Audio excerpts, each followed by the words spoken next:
Cada año, los Anger pasan sus vacaciones a orillas del lago Michigan, en un lugar llamado Watervale.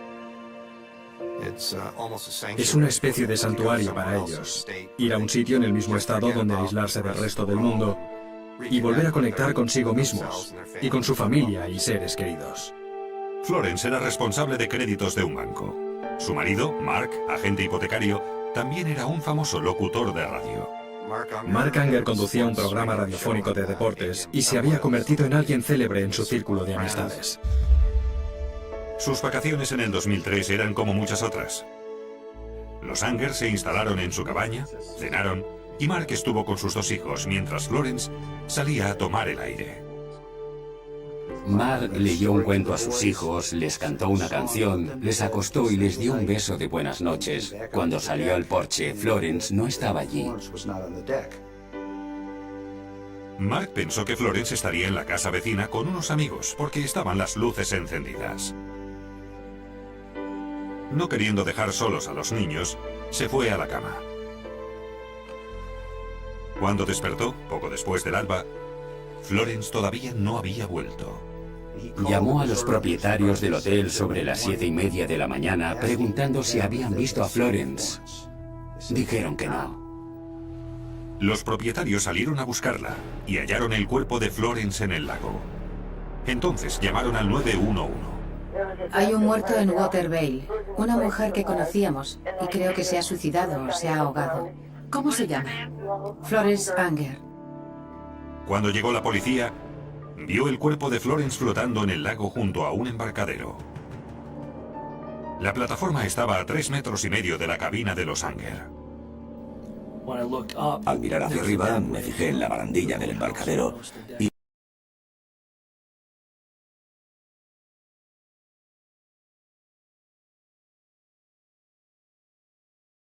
Los investigadores midieron la altura de la barandilla y descubrieron que estaba 25 centímetros por debajo de la normativa de construcción estatal. Mirando aquella baranda, enseguida ves que estando tan baja, cualquiera sentado encima puede perder el equilibrio y caer. Yo no me hubiera sentado allí. La barandilla quebrada daba a entender que era estructuralmente inestable. La calificaron como una trampa mortal y que un accidente era previsible. La lógica te decía que cualquiera podía haberse caído de la barandilla al suelo y terminar posiblemente en el lago. Transportaron el cuerpo de Florence a la morgue para realizar una autopsia. El forense no encontró estupefacientes ni restos de alcohol en la sangre, pero sí que detectó signos de un fuerte golpe en la cabeza. Pero la causa de su muerte no era el golpe en la cabeza. Se había ahogado.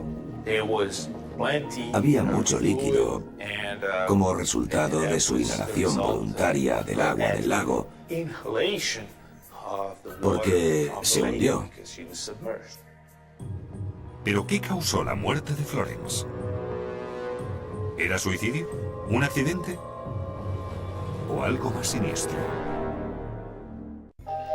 Os presento a Flo Anger. Estudió entre 1975 y 1978. La trágica muerte de Florence Anger, madre de 2 niños pequeños, fue un revés para empleados, amigos y familiares. A menos que te pase, es muy difícil de explicar. Es como si la cabeza te fuera a estallar. Te destroza por completo. No hay nada igual. Es inimaginable. La policía debía considerar cualquier posibilidad. ¿Qué es? ¿Se trata de un suicidio? ¿Es un accidente? ¿O tal vez un homicidio? La familia de Florence descartó la posibilidad del suicidio. Es impensable que quisiera suicidarse por varias razones. En primer lugar, jamás hubiera dejado huérfanos de madre a sus hijos. Un accidente parecía ser la opción más plausible. La barandilla en el exterior de la cabaña de los Anger se había roto hacía poco. Como si se hubiera sentado en ella o apoyado y hubiese cedido, cayendo sobre el suelo de la rampa del embarcadero. Pero ¿cómo fue a parar el cuerpo al agua? Mark Anger contrató los servicios forenses de una empresa privada para descubrir el porqué. Su conclusión fue que al caer desde 3,5 metros de altura, el impulso de la caída La había propulsado desde el lugar del contacto al agua. Crearon 5 supuestos con animaciones por ordenador donde mostraban diferentes modos de cómo Florence había terminado en el agua. Los forenses de la empresa privada concluyeron que la muerte de Florence fue accidental. Pero el forense estatal discrepaba por completo. Los cuerpos no rebotan. Número 1. Se hubiera quedado inconsciente del golpe. Una persona inconsciente, en estado de inconsciencia, no anda hasta el agua.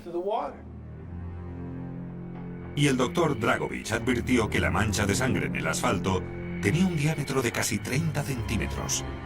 Por el tamaño de la mancha de sangre, teniendo en cuenta el diámetro en la plataforma de cemento, el cuerpo habría estado tendido en ese lugar durante un rato. Para determinar cuánto tiempo había estado Florence desangrándose en el suelo, Dragovich estudió su tejido cerebral. Se centró en las neuronas, un sistema de comunicación celular que controla el movimiento, la memoria y las emociones. El doctor Dragovich descubrió proteínas reparadoras en el cerebro de Florence que fueron segregadas después de la herida en la cabeza. Aquello demostraba que el cerebro de Florence batallaba para sobrevivir, mucho después del golpe en la cabeza y antes de que se ahogara. Estas neuronas sufren una falta de oxígeno. Unas están dañadas, otras ya están muertas, pero hay otras que están en proceso de reparación. Estuvo viva durante un buen rato, inconsciente pero viva. Diría, seguirá respirando. El doctor Dragovich calculó que Florence había estado inconsciente sobre el cemento durante al menos 90 minutos, posiblemente 2 horas antes de entrar al agua. Y había otras pruebas contradictorias. La mancha de sangre en la rampa y la barandilla rota de la plataforma no estaban alineadas. La trayectoria que habría seguido al caer de la terraza no coincidía con la barandilla partida. Para comprobar si la barandilla era deficiente, los analistas examinaron una sección de la barandilla que no estuviera rota, usando un método llamado célula de carga. Una célula de carga es más o menos una escala. Es una serie de muelles y sensores que miden la compresión y la tensión. Florence pesaba 50 kilos. Para simular su peso sentada en la barandilla, los analistas pusieron un asiento de bicicleta en un extremo de la célula de carga. En el otro extremo ataron una barra en T, a la que aplicaron una presión de 90 kilos. La barandilla ni se torció ni se partió. En el laboratorio alguien comentó, caramba, 90 kilos. Por eso supimos enseguida que cualquier plan que afirmara que la barandilla estaba podrida o deteriorada no tenía sentido. Empezaban a creer que habían manipulado la escena para que pareciera un accidente. Mark, el marido de Florence, negó rotundamente la acusación. Las personas que conocían a Mark dijeron que no era un asesino, que Mark no haría eso, que amaba a Flo y amaba a su familia, y que no hubiera hecho nada igual. Mark no tenía antecedentes penales, y sus hijos afirmaron no haber oído nada sospechoso la noche del incidente. Su madre y su padre no se habían peleado ni discutido. Mark insistía que la muerte de su esposa había sido un trágico accidente. Contó que había pasado una pequeña depresión, pero más tarde se retractó diciendo que jamás hubiera cometido suicidio. Su opinión era firme. Pero la familia de Florence estaba convencida de que era un asesinato y que Mark era el asesino. Método, oportunidad, móvil, sin coartada. Y la última persona que la vio con vida, motivos clásicos de un crimen, los tenía todos. Mark y Florence Unger parecían ser el matrimonio ideal. En apariencia, eran la pareja perfecta. Vivían en un vecindario acomodado con 2 hijos preciosos y una bonita casa, pero su círculo sabía la gran cantidad de problemas que tenían. Los problemas de Mark Unger con las drogas y las apuestas le habían costado el trabajo. Era un jugador patológico. Mark era alcohólico, un drogadicto, y eso estaba afectando a su personalidad. había estado 6 meses de rehabilitación. Florence comentó que la rehabilitación se había convertido en el trabajo de su marido. La policía supo además que Florence había presentado la solicitud de divorcio 2 meses antes de su muerte y que además salía con otra persona. Había pruebas de una relación de Flo con otro hombre, que a su vez era un amigo íntimo de Mark. Así que era una circunstancia muy difícil. Los investigadores descubrieron que Florence había visto a ese hombre unos días antes de morir y que Mark tal vez lo sabía. Diría que en aquella terraza probablemente hablaron de la nueva pareja de Florence. Y entonces surgió otro posible móvil. Florence tenía 2 pólizas de seguros de vida por valor de $750.000. Y Mark era el único beneficiario. Es indudable que Flo tenía más valor para Mark si estaba muerta. Más extraño aún, 5 días antes de la muerte de su esposa, Mark había tenido una mala racha en un casino. Según dicen, perdió unos $7.000 poco antes de las fatídicas vacaciones. Y eso fue días antes de hacer el viaje. Y los amigos explicaron a la policía que Florence no tenía ganas de ir al lago. De hecho, le daba miedo ir. Los amigos de Flo temían lo que pudiera pasar. Varios le preguntaron, ¿por qué lo haces? ¿Qué sentido tiene ir? No quería ir porque tenía miedo y así se lo dijo a una vecina. Por si esto no fuera suficiente, el dueño del hotel aportó más pruebas a la policía. También circunstanciales. Explicó que al contarle a Mark que había encontrado el cuerpo de Flo, Mark no preguntó dónde estaba. El propietario del hotel declaró sin la menor duda que en ningún momento contó a Mark dónde estaba Flo. Sin embargo, Mark supo exactamente a dónde ir. Mark corrió hacia el cuerpo de Florence en el agua sin que nadie le dijera dónde estaba y sin poder verla desde donde estaba. Para probarlo, los investigadores pusieron un maniquí en el agua exactamente donde hallaron el cuerpo de Florence. Luego, un investigador con una cámara de vídeo se puso en el lugar exacto donde el propietario del hotel comunicó a Mark que su esposa había muerto. En la cinta se aprecia claramente que es imposible ver el cuerpo hasta que el visor no está prácticamente encima. Sabía exactamente dónde estaba. Pero nada de todo aquello probaba el asesinato. De hecho, los investigadores no tenían pruebas directas que vincularan a Mark con la muerte de Florence. Al menos, hasta que examinaron los zapatos de Mark Anger y descubrieron una mancha blanca.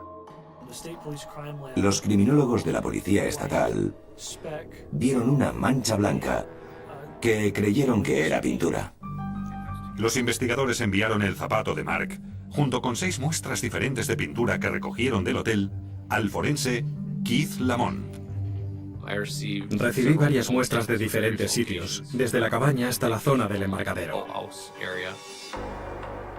El especialista irradió la muestra con rayos infrarrojos que identifican la composición química del material para medirla posteriormente.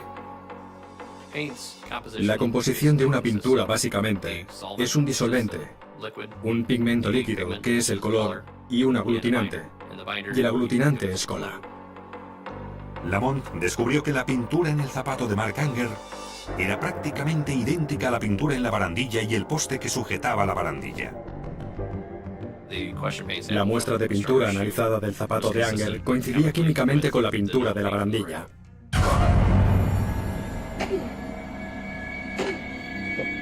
Para los investigadores, solo había una conclusión lógica.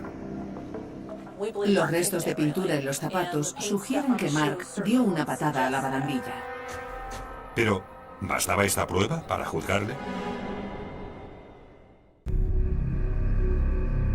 Los investigadores conocían 2 detalles importantes sobre la muerte de Florence Anger.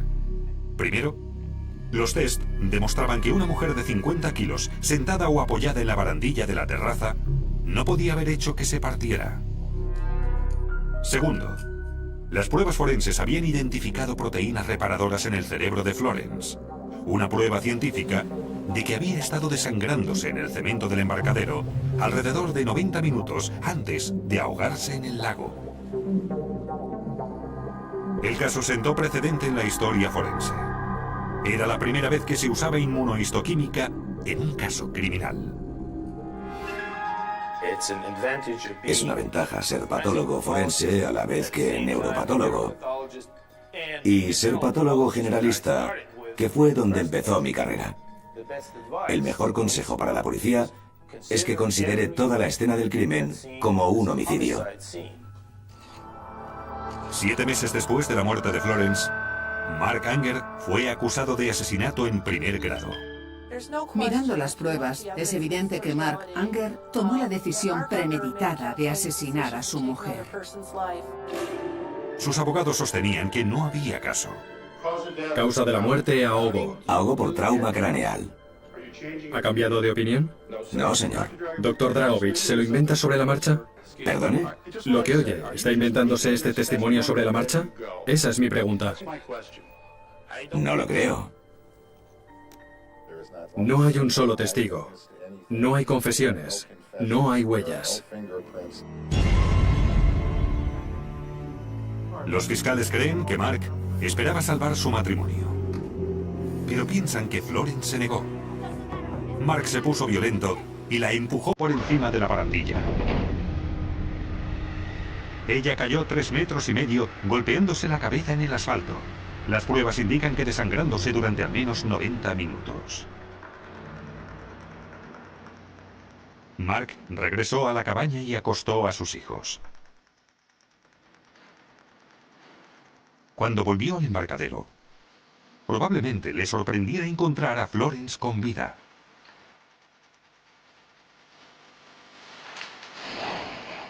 Así que la arrojó al lago, donde se ahogó. Pero no vio la magnitud de la mancha de sangre en el suelo, ni sabía que existían neuronas reparadoras en el cerebro, y que ambos hechos contaban lo que realmente había sucedido.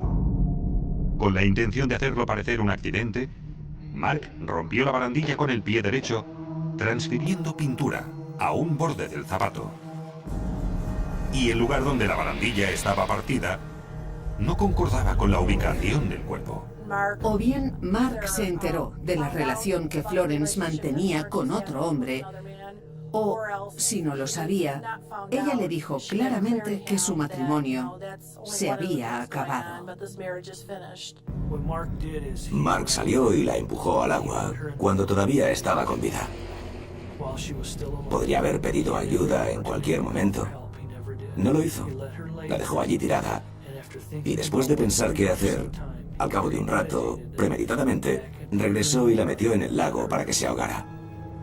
La única verdad es que una vida humana se ha destruido sin piedad y deliberadamente.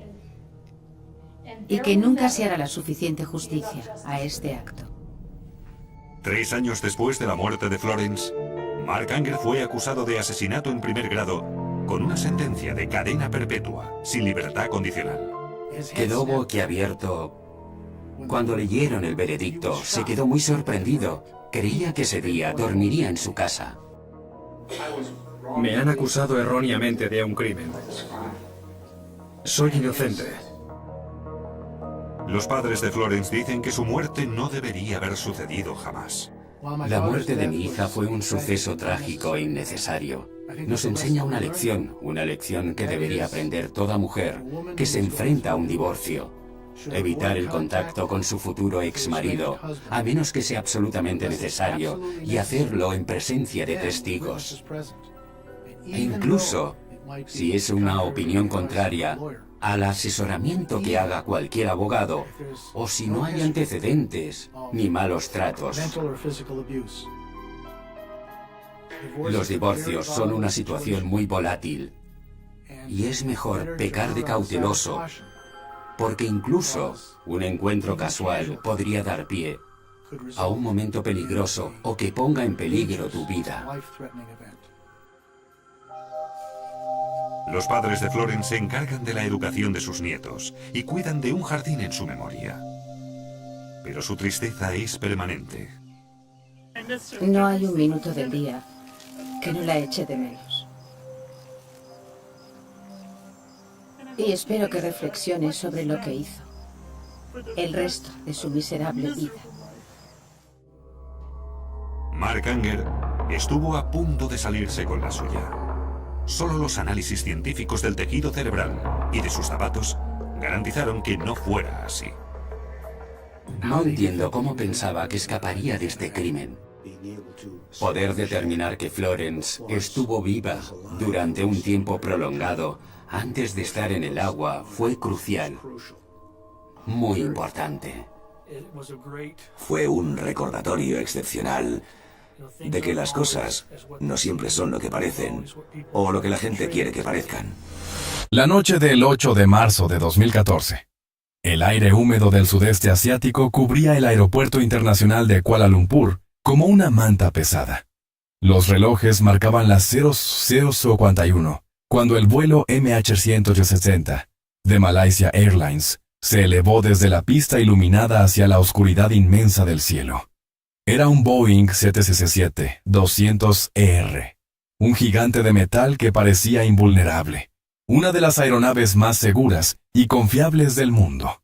En su interior viajaban 239 almas, hombres, mujeres, niños, familias enteras que nunca sospecharon que aquel embarque rutinario se convertiría en la antesala de uno de los mayores misterios de la aviación moderna. Las luces de la cabina parpadeaban mientras los pasajeros se acomodaban. Algunos ya cerraban los ojos rendidos al cansancio, otros hojeaban revistas. Algunos niños jugueteaban con sus pantallas, y en primera clase, el murmullo suave de conversaciones se mezclaba con el tintinear de vasos. El vuelo tenía destino en Pekín, una ruta habitual que, en condiciones normales, debía durar alrededor de 6 horas. Pero lo que sucedió después, lo que se desarrolló en el silencio absoluto de la madrugada, sacudiría al mundo entero. El comandante Zaharie Ahmad Shah, un piloto con más de 30 años de experiencia, estaba al mando. A su lado, el copiloto Farik Abdul Hamid, joven, prometedor, en uno de sus primeros vuelos en un Boeing 767. Ambos saludaron a la torre de control, realizaron las verificaciones de rutina y tomaron el rumbo norte hacia el mar de la China meridional. Los radares siguieron cada movimiento, cada trazo luminoso que el avión dibujaba en el cielo. Todo parecía perfecto, todo parecía bajo control. A las 01:19 una voz salió clara desde la cabina. "Good night, Malaysian 370. Fue el último contacto por radio. Palabras simples, casi mecánicas, pero cargadas de un destino que nadie podía adivinar. Un minuto después, el avión cruzó el espacio aéreo malasio hacia el control vietnamita, y en ese punto, justo en esa línea invisible trazada sobre el mar oscuro, la señal desapareció. No hubo mensaje de emergencia, no hubo grito de auxilio, ni siquiera un murmullo de advertencia. El Boeing 777 simplemente dejó de existir en las pantallas de radar civiles, como si hubiera sido tragado por el cielo. Las primeras horas pasaron con una mezcla de incredulidad y desconcierto. En la sala de control de Kuala Lumpur, los técnicos intercambiaban miradas nerviosas. "Debe ser un error de radar", murmuraban. Los controladores vietnamitas, confundidos, buscaban señales en sus pantallas, pero no había nada. Mientras tanto, a bordo, nadie en el mundo sabía qué ocurría realmente. La oscuridad envolvía la aeronave como un secreto imposible de descifrar. A las 02:20, casi una hora y media después de la última comunicación, la alarma ya era inevitable. Los protocolos internacionales se activaron, y los primeros equipos de búsqueda comenzaron a desplegarse. Pero había un detalle escalofriante que pronto saldría a la luz. Aunque el radar civil había perdido al MH170, los radares militares detectaron que el avión no se había desplomado en el mar como todos temían. No, había girado bruscamente hacia el oeste, cruzando la península malaya, desafiando toda lógica, como si alguien hubiese tomado control deliberado de la nave. Esa revelación transformó el desconcierto en un abismo de preguntas. ¿Quién estaba al mando? ¿Por qué ese giro imposible? ¿Era un fallo técnico, un acto premeditado o el inicio de un secuestro cuidadosamente planeado? Cada minuto que pasaba, la incertidumbre crecía y la sombra de la conspiración empezaba a extenderse. En las casas de los pasajeros, los teléfonos sonaban sin respuesta. Madres que repetían llamadas, padres que no podían dormir, hijos que enviaban mensajes de texto esperando un «¿estamos bien?», que jamás llegó. La angustia se multiplicaba mientras las pantallas de televisión en todo el mundo comenzaban a transmitir la noticia. Un avión comercial había desaparecido sin dejar rastro. El terror silencioso se instalaba en millones de hogares, porque si un Boeing C-167 podía desvanecerse así, ¿qué seguridad quedaba para cualquiera que se subiera a un avión? Las horas siguientes fueron un torbellino de rumores, contradicciones y promesas vacías de información. Los gobiernos de Malasia, China y Vietnam se lanzaron en una búsqueda desesperada, desplegando barcos, helicópteros y aviones de reconocimiento sobre el mar de la China meridional. Pero no había restos, no había señales, ni un chaleco salvavidas flotando, ni un rastro de humo en el horizonte. Nada.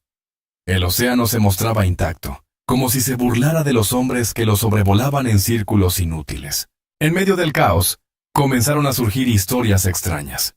2 pasajeros viajaban con pasaportes robados, y de inmediato las sospechas de terrorismo se dispararon.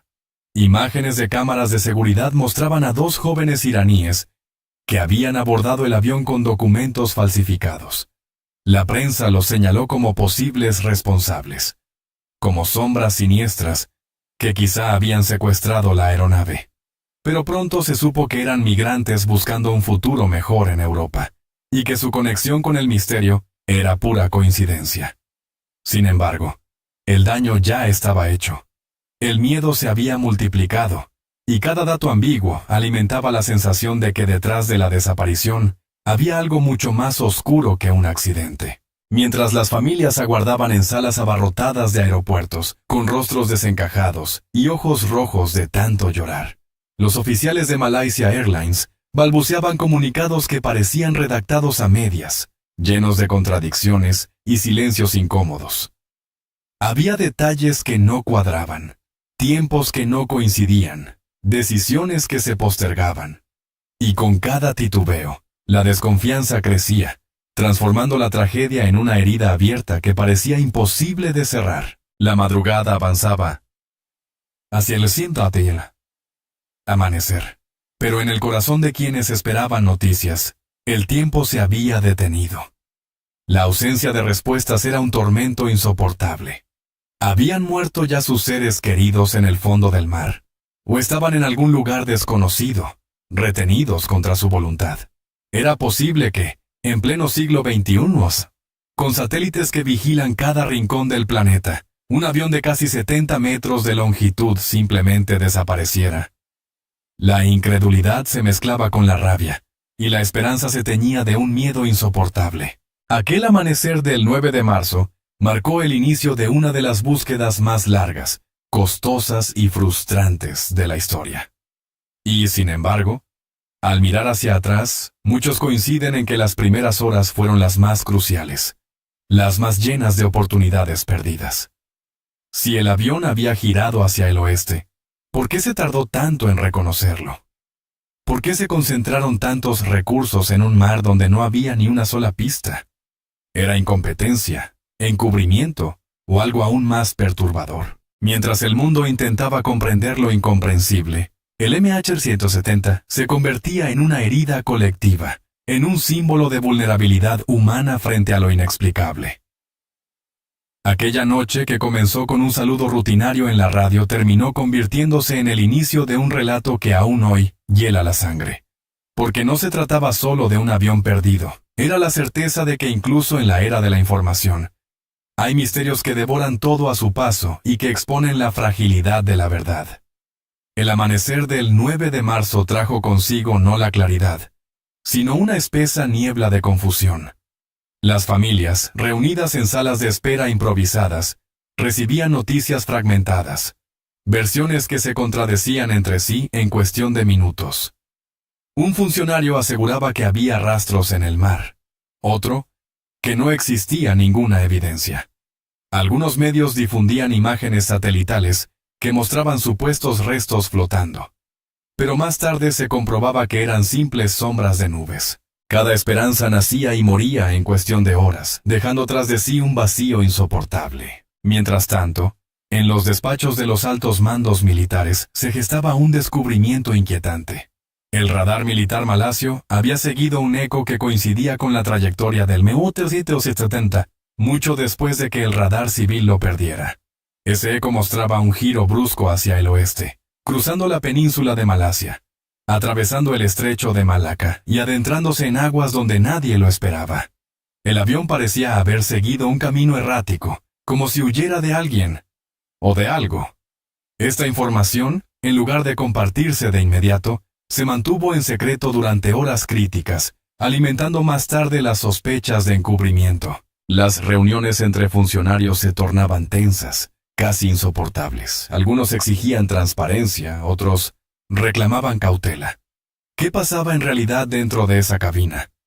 ¿Un fallo catastrófico en los sistemas eléctricos? ¿Un secuestro con fines políticos? ¿Un piloto que había decidido llevar a cabo un acto de locura? La incertidumbre era un veneno que corroía toda posibilidad de consuelo. Mientras tanto, en las costas, pescadores relataban haber visto luces extrañas en el cielo durante la madrugada, un destello aquí, un sonido atronador allá. Historias que la prensa recogía con ansiedad, transformando rumores en titulares. La gente empezaba a creer que la verdad estaba siendo deliberadamente ocultada. Y en ese terreno de dudas, crecían las teorías más oscuras. Los familiares, con los rostros desencajados por el cansancio y la desesperación, comenzaron a reclamar respuestas. Una madre china, de pie frente a decenas de cámaras, gritaba que su hijo seguía vivo, que lo sentía, que no podían convencerla de lo contrario. Sus sollozos desgarradores se volvieron símbolo del dolor colectivo. Otro hombre se desplomó en plena rueda de prensa, incapaz de soportar el peso de la incertidumbre. La tragedia no solo estaba en el aire. Se expandía como una onda sísmica que golpeaba hogares y corazones en todos los rincones del planeta. Con el paso de los días, la búsqueda se convirtió en un espectáculo global. Decenas de países ofrecieron ayuda, desplegando tecnología punta, buques, aviones de reconocimiento, satélites. Pero cuanto más grande era el esfuerzo, más vacío parecía el océano. Cada vez que los radares submarinos enviaban una señal, la ilusión crecía, y con ella la decepción posterior al comprobar que no había nada. Era como buscar una aguja en un pajar sin fin, solo que la aguja era un gigante de metal de más de 200 toneladas. En las redacciones de noticias, las teorías se multiplicaban como fantasmas. Unos hablaban de un fallo eléctrico que despresurizó la cabina, dejando a todos inconscientes y al avión volando en piloto automático hasta quedarse sin combustible. Otros aseguraban que el comandante Zaharí había planificado meticulosamente el desvío, como parte de un suicidio en masa. Algunos periodistas se atrevieron a insinuar que había fuerzas gubernamentales involucradas, y que el MH-170 había sido desviado deliberadamente hacia una base secreta. Las conjeturas alimentaban la angustia, porque ninguna respuesta oficial parecía sólida. El eco de la incertidumbre resonaba incluso en los aeropuertos de todo el mundo. Los pasajeros que esperaban embarcar miraban con recelo las pantallas de salida, como si de repente viajar en avión se hubiera convertido en un acto temerario. La desaparición del MH-70 no era solo un misterio técnico, era un golpe directo a la confianza en la seguridad aérea global. En paralelo, los satélites comenzaron a aportar datos que estremecieron aún más la situación. Una serie de pings automáticos entre el avión y un satélite británico de la empresa Inmarsat revelaba que el MH-170 había seguido volando durante horas después de desaparecer de los radares. No se había desplomado en el mar de la China meridional como se pensaba. Había seguido un trayecto fantasma hacia el sur del Océano Índico. La conclusión era aterradora. El avión había continuado su viaje en silencio sin contacto alguno, durante más de 7 horas, antes de desvanecerse definitivamente en un lugar remoto, posiblemente en medio de aguas insondables. Este hallazgo cambió el eje de la búsqueda. Las naves que hasta entonces peinaban el mar de China fueron redirigidas hacia un nuevo escenario, aún más hostil y desolado. El sur del Índico. Una extensión inmensa de agua fría, olas gigantes y tormentas impredecibles. Un cementerio perfecto para ocultar cualquier secreto. Allí, en esa inmensidad, se centró la nueva fase de la investigación. Pero cuanto más lejos se movía la búsqueda, más crecía la desesperación de las familias. Se sentían abandonadas, engañadas, víctimas de un laberinto de informaciones cambiantes. Algunos familiares organizaron protestas en Pekín y en Kuala Lumpur, acusando a las autoridades de esconder la verdad. «Nos mienten en la cara», gritaban, mientras eran contenidos por la policía. El dolor se mezclaba con la rabia, transformando el duelo en un clamor de justicia. Y en medio de todo, un detalle estremecedor se mantenía como una herida abierta. Alguien en la cabina había desconectado manualmente los sistemas de comunicación antes de que el avión se desvaneciera. No fue un fallo técnico, no fue una casualidad. Alguien, en algún momento, había tomado la decisión consciente de borrar al SH-70 del mapa. Ese solo hecho desataba escalofríos. La pregunta no era solo dónde estaba el avión, sino quién había apagado la voz de sus pasajeros y por qué. El mundo entero observaba, atrapado por la incertidumbre, mientras el misterio se transformaba en mito. Y aunque las investigaciones se multiplicaban, las respuestas seguían sin aparecer. Cada día que pasaba, la sensación de que había algo siniestro detrás se hacía más fuerte, como una sombra que se alargaba y se negaba a disiparse. El MH-170 ya no era solo un vuelo perdido. Era el corazón mismo de un enigma que parecía desafiar la lógica, burlarse de la tecnología y humillar a la humanidad. El Océano Índico, con su vastedad interminable, se convirtió en el escenario de una cacería sin precedentes. Buques de guerra, aviones de reconocimiento y submarinos avanzados peinaban las aguas con la obstinación de quien persigue un fantasma. Pero la inmensidad jugaba en contra. Cada ola parecía idéntica a la anterior. Cada sombra en el radar podía ser cualquier cosa menos la verdad. Las corrientes marinas, caprichosas y violentas, arrastraban cualquier rastro que pudiera existir. Y así, mientras las horas se transformaban en días y los días en semanas, la esperanza comenzaba a diluirse como la espuma en el mar embravecido. En el corazón de las familias, el dolor adquiría nuevas formas. No era ya la angustia del inicio, sino una tortura constante. Un martilleo interminable de preguntas sin respuesta. En hoteles de Kuala Lumpur y Pekín, padres y madres se encerraban en habitaciones llenas de fotografías y objetos de sus seres queridos, rezando a dioses en los que nunca habían creído, aferrándose a rumores que circulaban en redes sociales, en foros, en llamadas anónimas que prometían información, pero solo traían más confusión. Cada pista era un espejismo. Cada promesa, una daga más en la herida. Y en medio de esa tormenta emocional, comenzaron a aparecer fragmentos en playas lejanas.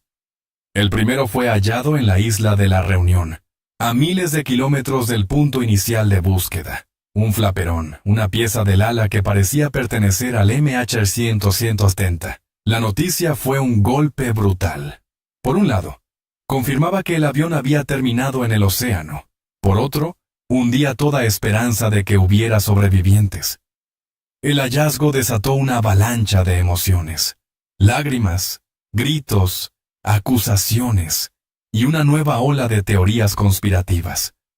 Porque, ¿cómo podía aparecer una pieza allí, tan lejos, sin que nadie hubiese visto nada antes? El mar, inmenso y despiadado, se transformaba en cómplice silencioso. Cada corriente, cada ola, parecía dispuesta a enterrar la verdad en su abismo insondable. Las búsquedas submarinas detectaban señales acústicas, posibles cajas negras que latían como un corazón oculto bajo kilómetros de agua. Durante días enteros, los equipos creyeron haber encontrado la clave. Pero cuando las ondas descendieron al fondo marino, solo hallaron silencio, piedras y silencio. El eco del fracaso era ensordecedor. Mientras tanto, la opinión pública se dividía en un torbellino de versiones enfrentadas. Algunos confiaban en la hipótesis del accidente, una despresurización, un incendio, una falla catastrófica que había dejado inconsciente a la tripulación y a los pasajeros, mientras el avión continuaba hasta agotar el combustible. Otros, en cambio, se inclinaban hacia teorías mucho más oscuras. ¿Y si había sido un secuestro? ¿Y si alguien había controlado el avión con fines desconocidos? ¿Y si gobiernos poderosos estaban encubriendo un hecho que jamás debía salir a la luz? El comandante Saarieh se convirtió en el centro de las sospechas. Su vida privada fue examinada con lupa. Su matrimonio en crisis, su simulador de vuelo en casa con trayectorias borradas misteriosamente, sus últimos movimientos antes de despegar. La prensa lo retrataba como un hombre complejo, entre la profesionalidad impecable y un posible lado oscuro. Algunos decían que había planeado una misión suicida, un acto final que pasaría a la historia. Otros lo defendían con furia, describiéndolo como un piloto noble, incapaz de dañar a un solo pasajero. La verdad, como siempre, parecía oscilar entre la admiración y la sospecha. Las familias, cada vez más desesperadas, acusaban a las autoridades de arrastrarlas por un laberinto de mentiras. Protestaban en aeropuertos, gritaban frente a cámaras, exigían a los gobiernos que revelaran lo que, según ellos, estaban ocultando. En sus ojos no había solo dolor, había desconfianza, una certeza visceral de que la verdad estaba siendo secuestrada tanto como lo había sido el avión. En las calles de Pekín, multitudes encendieron velas frente a la sede de Malaysia Airlines.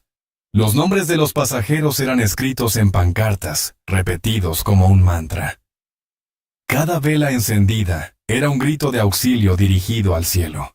Pero el cielo permanecía imperturbable, como si guardara celosamente un secreto que la humanidad no estaba preparada para conocer. Los investigadores internacionales chocaban entre sí como piezas de un rompecabezas que no encajaba. Los australianos insistían en que el avión había terminado en el sur del Índico. Los malayos parecían dudar de sus propias palabras. Los chinos, con la mayor cantidad de víctimas entre sus ciudadanos, presionaban sin descanso. Y los estadounidenses, dueños de la mayor tecnología satelital del mundo, permanecían en un silencio que para muchos era demasiado sospechoso. Cada gobierno parecía jugar su propio ajedrez, y en ese juego, la verdad se diluía entre maniobras políticas y diplomáticas. La tragedia ya no era solo una historia de dolor humano, se estaba transformando en un símbolo de vulnerabilidad global. Si un avión podía desaparecer bajo la mirada de satélites, radares y tecnologías de punta, ¿qué otra cosa podía ocurrir sin que nadie lo notara? La desaparición del MH-170 era un recordatorio brutal de que incluso en la era digital, el misterio seguía teniendo la última palabra, y mientras los océanos callaban, la imaginación del mundo se agitaba. Algunos afirmaban que el avión había sido llevado a una base militar en el Índico. Otros hablaban de un secuestro con fines de negociación, que salió mal. Había quienes susurraban que la aeronave había sido derribada accidentalmente por un misil y que los gobiernos habían decidido ocultarlo para evitar una crisis internacional. Cada teoría era más perturbadora que la anterior, y lo peor era que ninguna podía ser descartada por completo. En ese ambiente, los familiares vivían atrapados en un ciclo interminable. Cada rumor era una chispa de esperanza que se apagaba en cuestión de horas. Cada declaración oficial era recibida con rabia. Y en sus noches sin sueño, las mismas preguntas se repetían como un eco desgarrador. ¿Dónde están? ¿Qué ocurrió? ¿Quién nos arrebata el derecho a saber? El MH-70 ya no era solo un avión perdido. Era un símbolo de lo que se oculta, de lo que no se dice, de lo que permanece sepultado en la penumbra del poder y en el silencio del mar. Un recordatorio cruel de que, a veces, los enigmas más oscuros no están en las novelas de ficción, sino en la realidad misma. Una realidad que golpea con la fuerza de lo imposible. El paso del tiempo no trajo alivio, sino un silencio más denso, más insoportable. Cada día que transcurría sin hallazgos concretos era un golpe brutal contra la esperanza. Los mares continuaban inmutables, ocultando en su abismo cualquier rastro que pudiera contar la historia de lo que ocurrió aquella noche. Y mientras el mundo se preguntaba qué había pasado con el MH370, las teorías crecían como sombras que se multiplicaban, algunas tan descabelladas que rozaban la ciencia ficción, otras tan verosímiles que helaban la sangre. La investigación oficial, liderada en gran parte por Australia, trazó un corredor de búsqueda en el Índico Sur, basándose en los misteriosos PENGs satelitales. Allí, en una zona remota, hostil y casi inaccesible, se concentraron los esfuerzos. Barcos equipados con tecnología avanzada recorrieron miles de kilómetros cuadrados del fondo marino, arrastrando sondas y escáneres de última generación. Y sin embargo, el océano devolvía siempre la misma respuesta. Nada.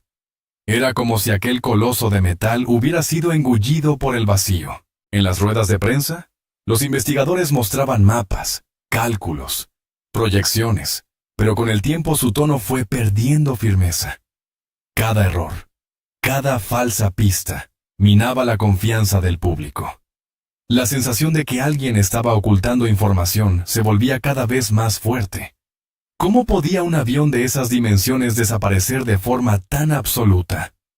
¿Era posible que, con toda la tecnología disponible, se supiera tan poco? La pregunta latía en el aire como una acusación imposible de silenciar. La figura del comandante Zaharieh volvió a convertirse en blanco de sospechas. Se filtraron detalles inquietantes. En su simulador de vuelo casero había rutas borradas que coincidían vagamente con el trayecto hacia el Índico.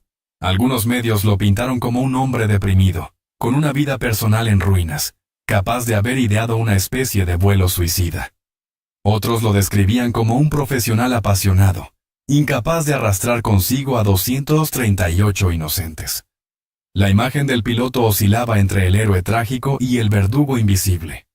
Nadie podía afirmarlo con certeza, y en esa duda se multiplicaban las conjeturas. Pero no todos miraban hacia el piloto. Algunos analistas comenzaron a señalar con insistencia hacia posibles actores externos. ¿Un secuestro internacional? ¿Una operación militar encubierta? Las teorías se alimentaban de coincidencias extrañas. Ejercicios militares en la región la misma noche, radares apagados en puntos estratégicos, satélites que parecían no haber visto lo evidente.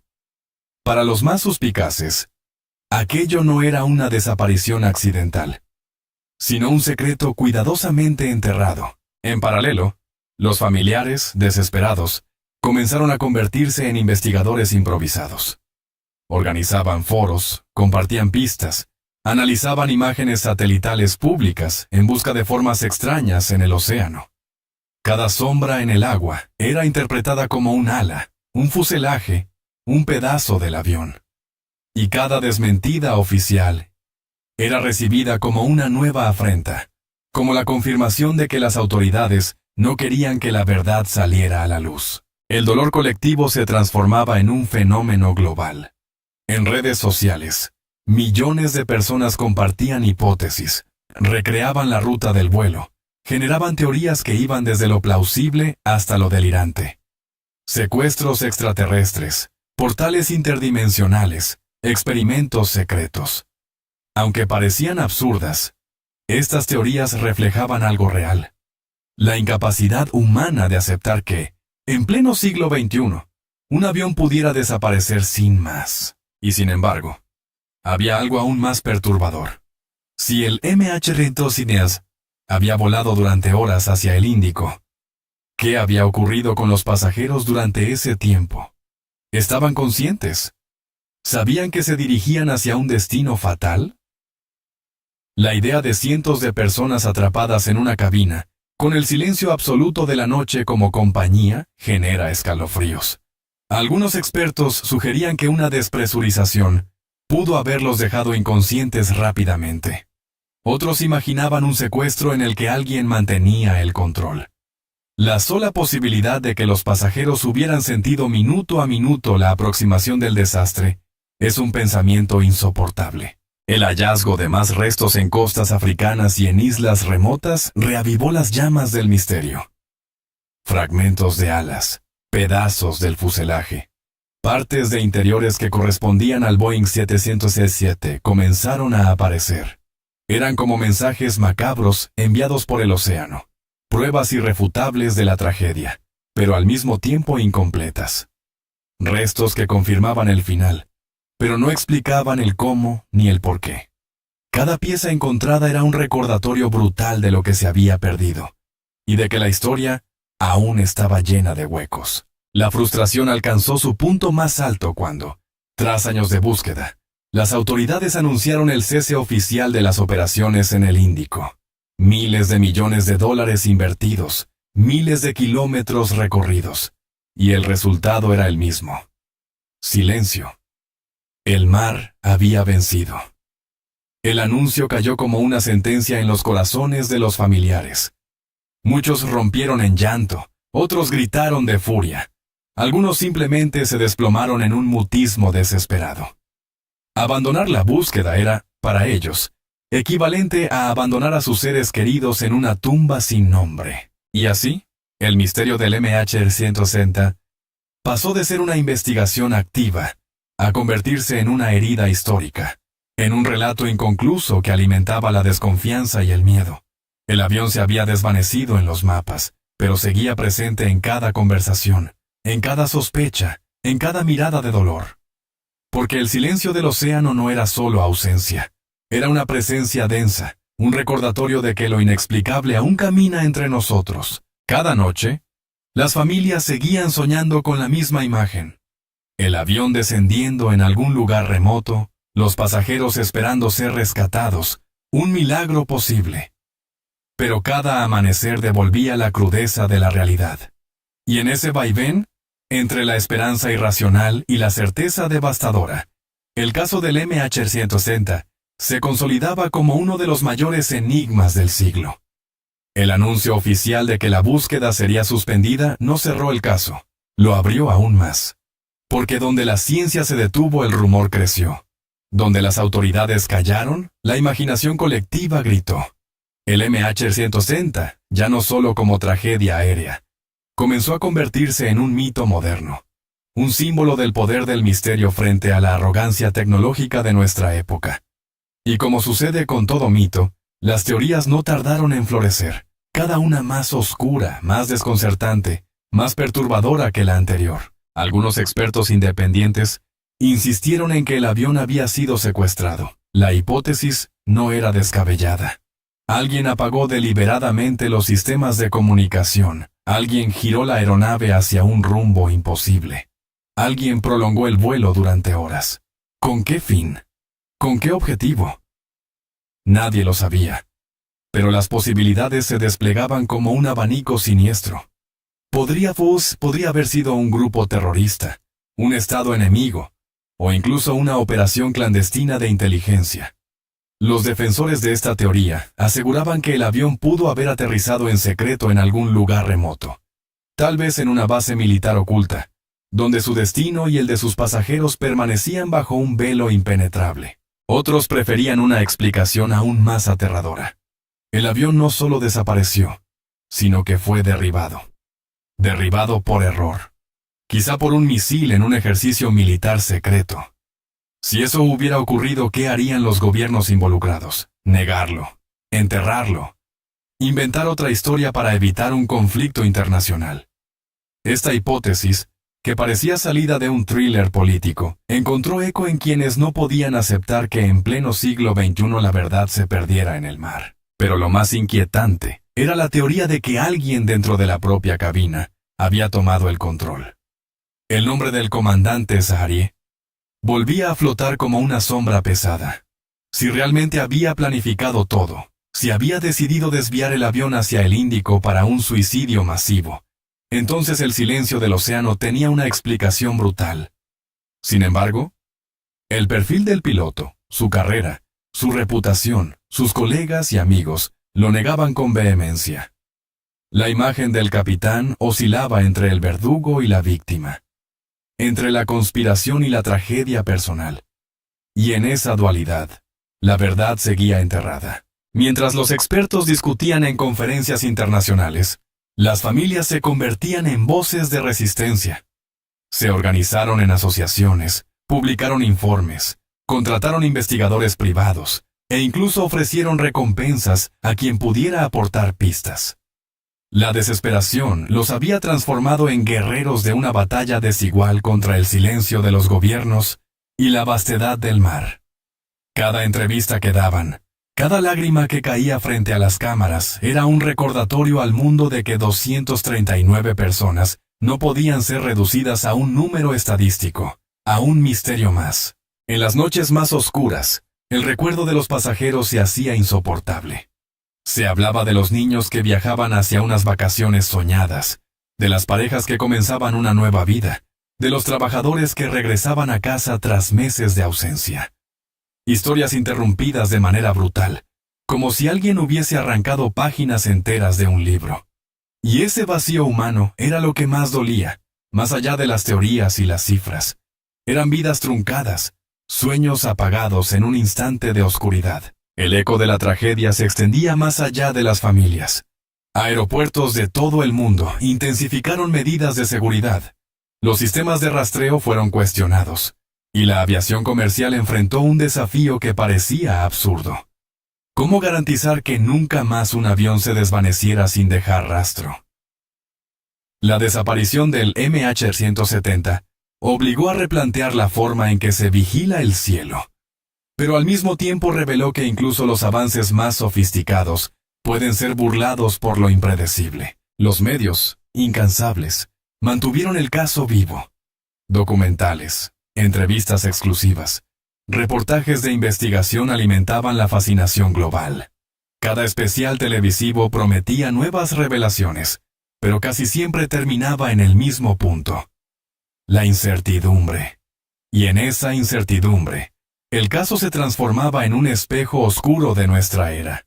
Vivimos rodeados de información, pero incapaces de acceder a la verdad. El océano, silencioso, seguía siendo el gran protagonista. Sus aguas profundas ocultaban no solo restos metálicos, sino secretos imposibles de alcanzar. Buzos y expertos describían la sensación de descender a esas profundidades como entrar en otro mundo, un reino donde la luz no penetra, donde la presión aplasta, donde todo lo humano parece insignificante. Allí abajo, decían, podría estar la respuesta. Allí, entre montañas submarinas y cañones abisales, tal vez descansaban las voces apagadas del MH-170. Pero la verdad, si estaba allí, permanecía fuera del alcance. Y mientras tanto, el caso se volvía parte de la cultura popular. El MH-170 aparecía en películas, series, libros. Cada representación alimentaba la fascinación y el terror, porque el miedo que despertaba no era abstracto. Todos, absolutamente todos, nos habíamos sentado alguna vez en un avión. Todos sabíamos lo que era confiar en que el cielo nos llevara a destino. Y de pronto, esa confianza estaba rota. Lo más estremecedor era la certeza de que, a pesar del tiempo transcurrido, el MH-170 seguía en alguna parte. No se había desintegrado en el aire, no se había evaporado. Estaba allí, en algún rincón del planeta, bajo toneladas de agua o en un lugar escondido. Y ese pensamiento era insoportable. La verdad existía, pero estaba fuera de nuestro alcance. El misterio ya no era solo un accidente sin resolver. Se había convertido en una herida abierta en la conciencia colectiva. Un recordatorio brutal de nuestra fragilidad. Porque lo más aterrador del caso MH-170 no es solo que desapareciera, sino que pudo haber sido cualquiera de nosotros, en cualquier vuelo, en cualquier noche, confiando en que llegaríamos a salvo. Sin imaginar que el cielo puede tragarse a un avión entero sin dejar rastro. El paso de los años no borró la herida. Al contrario, la transformó en cicatriz perpetua, en un vacío imposible de llenar. El vuelo MH-170, que debía ser un trayecto rutinario entre Kuala Lumpur y Pekín, se convirtió en la metáfora más cruel del silencio. Un silencio que grita más fuerte que cualquier verdad. Cada aniversario de la desaparición renueva el dolor. En aeropuertos, plazas y templos, las familias se reúnen con fotografías enmarcadas, con velas encendidas, con flores blancas. Sus rostros revelan la misma mezcla de sufrimiento y dignidad. La certeza de que sus seres queridos no regresarán, y la esperanza de que algún día, en algún rincón, la verdad emerja como un cuerpo que flota en la superficie del mar. El mundo entero ha seguido girando, pero para esas familias, el tiempo se detuvo a las 01:19 de la madrugada del 8 de marzo de 2014. Cuando una voz en la radio dijo por última vez: "Good night, Malaysian 370". Esa frase se convirtió en el epitafio de 239 personas y en un enigma que la historia aún no ha logrado descifrar. ¿Qué ocurrió en esa cabina? ¿Quién apagó los sistemas? ¿Por qué el avión siguió volando durante horas hacia la nada? Preguntas que se repiten como un eco interminable. Preguntas que nadie responde. Preguntas que siguen hiriendo. En algunos despachos, entre documentos clasificados y conversaciones a puerta cerrada, tal vez alguien sabe más de lo que se admite públicamente. Tal vez los radares militares vieron más de lo que dijeron. Tal vez los satélites registraron imágenes que nunca se mostraron. Tal vez la verdad no es un misterio, sino un secreto. Esa sospecha, corrosiva e insoportable, se clava en la mente de los familiares como un veneno lento. Porque el misterio duele, pero el encubrimiento mata. El océano, mientras tanto, sigue allí, indiferente, mudo, implacable. Sus aguas esconden miles de secretos, y entre ellos, posiblemente, los restos del Boeing 767.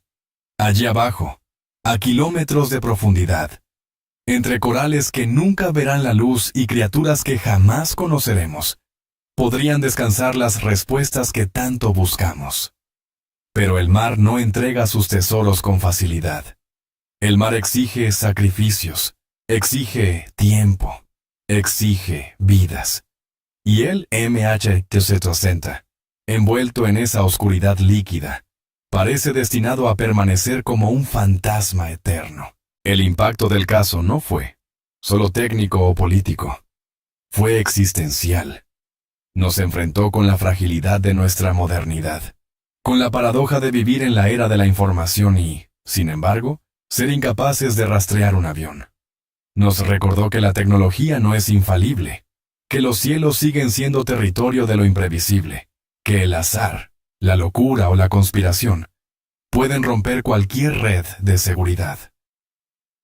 El MH370 se convirtió en un espejo de nuestra vulnerabilidad, un recordatorio de que incluso rodeados de satélites, radares y mapas digitales, seguimos siendo criaturas pequeñas frente al misterio del mundo. A lo largo de los años, nuevos fragmentos siguieron apareciendo en playas remotas. Una pieza del ala en Mozambique, restos de interior en Madagascar, fragmentos de motor en Tanzania. Cada hallazgo era como un susurro del mar, una voz lejana que decía: "Aquí estuve". Pero eran piezas aisladas, incapaces de armar la historia completa.